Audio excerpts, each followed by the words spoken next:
جس نے ہسٹری پڑھ لی وہ پھر مسلمان ہوا ہی نہیں، جس نے قرآن پڑھ لیا پھر وہ کافر نہیں ہوا۔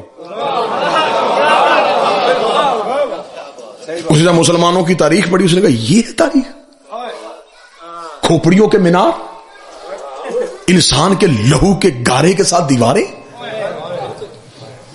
یعنی کہ ہمارے بچوں کو آج تک اسلامیات میں پڑھایا جاتا ہے عروج اسلام، زوال اسلام۔ مجھے آج تک مسلمانوں کی یہ کمبختی سمجھ میں نہیں آئی وہ کون سا اسلام ہے جسے زوال آیا تھا۔ بھئی اللہ کو ساری دنیا نہ مانے، اس کی ربوبیت میں کوئی فرق آئے گا؟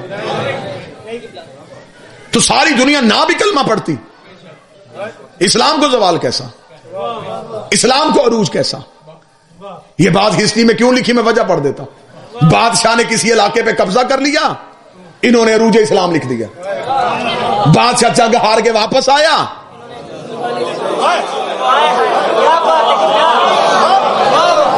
انہوں نے زوال اسلام۔ بادشاہوں کے کردار کا نام اسلام نہیں، ذل سبحانی کے کردار کا نام اسلام نہیں ہے۔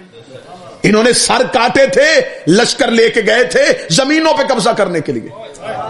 جتنے دہشت گرد تھے تو انہیں اسلام کے ہیرو بنا دیے۔ سلطان محمود غزنوی کیا کیا تھا؟ اس نے جی سومنات کا بت آ کے توڑا تھا، اس لیے توڑا تھا اس کے اندر سونا تھا۔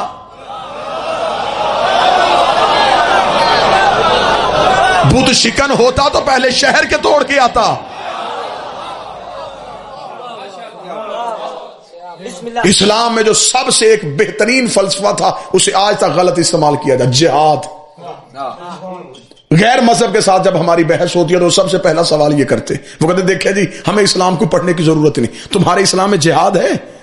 تمہارے اسلام میں گردنیں کاٹنا تمہارا مذہب کہتا ہے، کافر قتل کرو یہ تمہارا مذہب کہتا ہے۔ جہاد کی حقیقت ہی نہیں پڑھی گئی، جہاد کی ڈیفینیشن ہی نہیں بیان کی گئی۔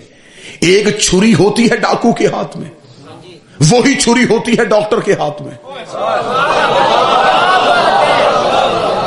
ڈاکو چلاتا ہے زندگی چھیننے کے لیے، ڈاکٹر چلاتا ہے زندگی بچانے کے لیے۔